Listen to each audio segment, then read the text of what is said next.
Muchas gracias. Tiene la palabra el asambleísta Guillermo Celi.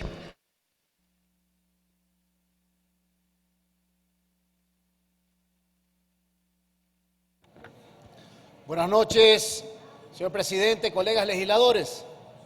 He atendido con mucho detenimiento el presente juicio político. Aquí ha llegado este juicio político, luego de un año de argucias, de demora y de permanente dilación a la fiscalización que debe ejercer esta Asamblea Nacional.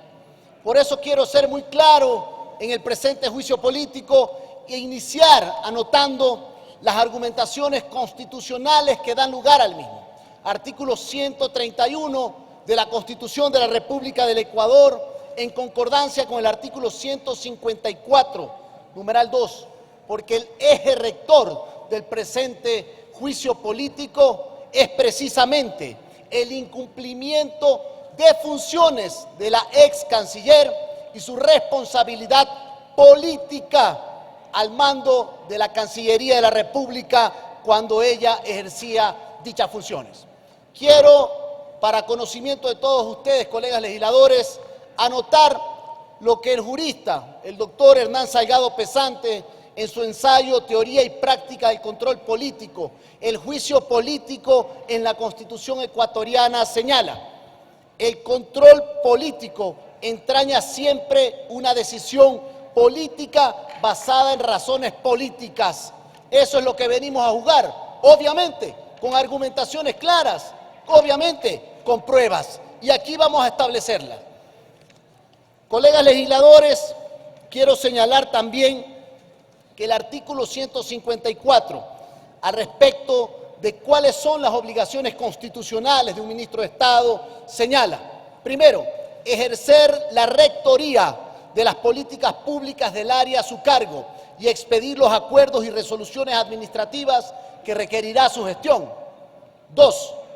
Presentar ante la Asamblea Nacional los informes que sean requeridos y comparecer cuando sean convocados o sometidos a enjuiciamiento político. Comparecer, colegas legisladores, cosa que lamentablemente esta Asamblea no lo ha hecho. Que a través de videoconferencia se presenta una exfuncionaria a defenderse en juicio político. Eso no es lo adecuado, eso no fortalece la institucionalidad de la Asamblea Nacional, y lo digo con firmeza. Eso no queremos los legisladores y eso no quiere el pueblo ecuatoriano. Aquí, con respeto, se va a generar los juicios políticos que sean. Ojalá no pase lo mismo en el próximo juicio político que ya se inicia contra la actual ministra de la Salud. Ojalá eso no vuelva a ocurrir. Quiero referirme, colegas legisladores, a los casos que nos ocupan en el presente juicio político. El manejo del conflicto de seguridad en frontera con Colombia. Abro comillas de lo que dice expresamente el informe de la Comisión de Fiscalización. Uno de los principales omisiones de la canciller radicó en la falta de comunicación con el Ministerio de Defensa Nacional. No existe evidencia de una estrategia integral entre los dos ministerios, tanto para el tratamiento del secuestro, un posible rescate y una negociación para el retorno de nuestros nacionales. Entre las normas incumplidas por la señora ex canciller está la Ley de Seguridad Pública y del Estado, específicamente en su artículo 11, literal B, que manifiesta lo siguiente: el Ministerio de Relaciones Exteriores coordinará la cooperación, intercambio de información y operaciones policiales acordadas con otros países, conforme a los instrumentos y tratados internacionales en el marco del respeto de la soberanía nacional y a los derechos de las personas, comunidades, pueblos, nacionalidades y colectivos definidos en la Constitución y la ley. Esa era la obligación de la señora ex canciller. Y las preguntas entonces saltan a la luz. ¿Cuáles fueron los resultados tangibles de las 50 acciones que dice desplegó la ex canciller? ¿Cuál es un resultado tangible de aquello? Y una segunda pregunta importante: mientras duró la crisis de los secuestrados hasta la noticia que formalizó lamentablemente el propio presidente de la República del asesinato del equipo periodístico del diario El Comercio, se ausentó del país para cubrir actividades de promoción respecto a su postulación a un cargo en las Naciones Unidas. Yo aquí quiero decirles, y tomen mucha consideración y les pido un poco de respeto para este tema. Un poco de respeto para analizar este tema que es muy delicado. Yo fui testigo ese 13 de abril del año pasado. Nos encontrábamos en la Cumbre de las Américas. Yo vi a los familiares de Efraín, de Javier y de Paul desconcertados en Lima, sin saber qué hacer, sin ningún tipo de ayuda. Y aquí están testigos varios de mis colegas legisladores que me acompañaron a esa misión en la Cumbre de las Américas. ¿Dónde estaba la Cancillería? Fuimos los legisladores que nos acercamos y algunos medios de comunicación ecuatorianos e internacionales dándoles un apoyo moral, porque en esos minutos se estaba dando la noticia del fallecimiento, del asesinato por parte de un grupo narcoterrorista del equipo periodístico del Comercio. ¿Dónde estaba la Cancillería? Ahí estaban los familiares de estos hermanos ecuatorianos caídos por el terrible conflicto del terrorismo que maneja el narcotráfico en la zona.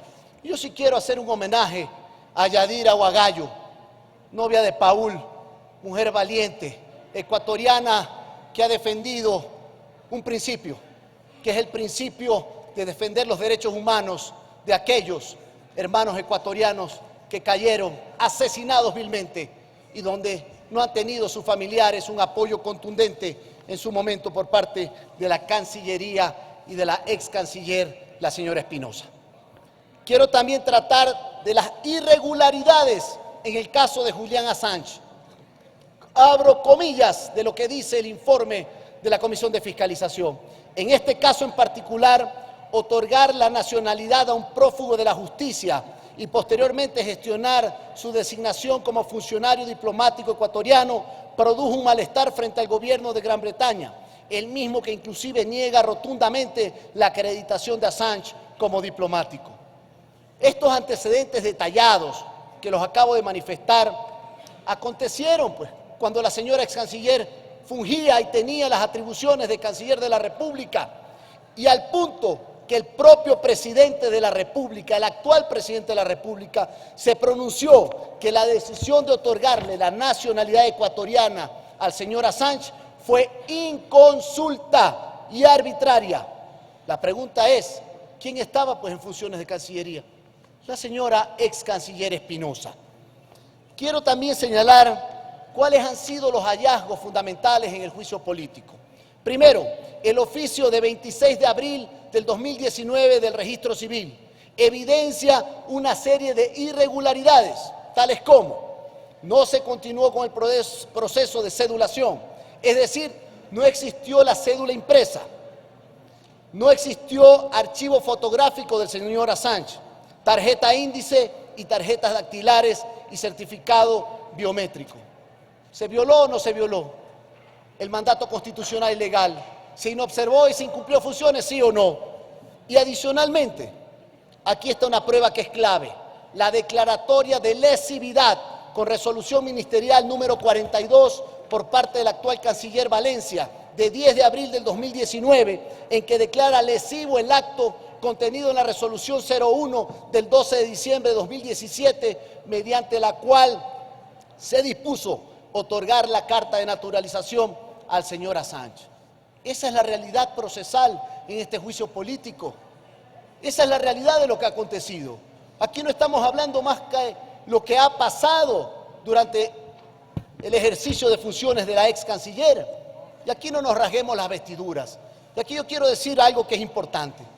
Se habla de que la crisis económica, humanitaria que vive Venezuela es producto del bloqueo. No, señores, el problema en Venezuela es producto que existe un gobierno que es un narcoestado militar asesino del pueblo venezolano. Esa es la realidad, les guste o no les guste, más allá de las diferencias políticas e ideológicas. Esa es la realidad de lo que ocurre hoy día en Venezuela.